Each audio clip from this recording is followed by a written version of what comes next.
চাঁদাবাজি করো কেন বেটা? জাতির জন্য বোঝা হয়ে গেলে কেন? মানুষের টাকা মেরে খাও কেন? জাতির জন্য বোঝা হয়ে গেলে কেন? জাতি যেন তোমাকে ঘৃণা করে, তোমাকে দেখলে থুতু ফেলে।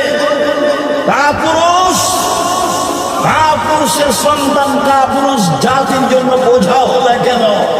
চাঁদাবাজি করো কেন বেটা? ভিক্ষে করে খাও। ভিক্ষে করে খাওয়া কেন? দিন মজুরি করে খাও।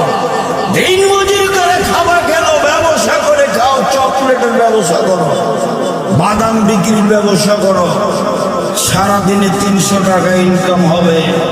চাঁদাবাজি করো কেন? জুয়াচুরি করো কেন? টাকাবাজি করো কেন? মানুষের ক্ষতি করো কেন? মানুষকে জেল হাজতে দাও কেন? মানুষকে অপমান করে কেন? মানুষকে ক্ষমতা দেখাও কেন? দলীয় তাপর দেখো কেন? কেন বলো? কাপুরুষের সন্তান কাপুরুষ কেন বললো তুমি?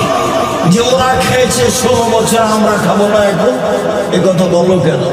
শরম হয় না তোমার? লজ্জা হয় না তোমার? হায়া হয় না তোমার?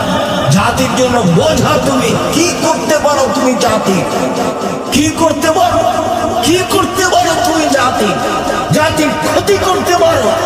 তোমার বাপ ভালো মানুষ নয়, তোমার মা ভালো মানুষ নয়, তোমার অবস্থায় তোমার জন্য তোমার বাপ মা একটু করলেন চায় না কেন? তুমি জাতির কাছে বোঝা কেন?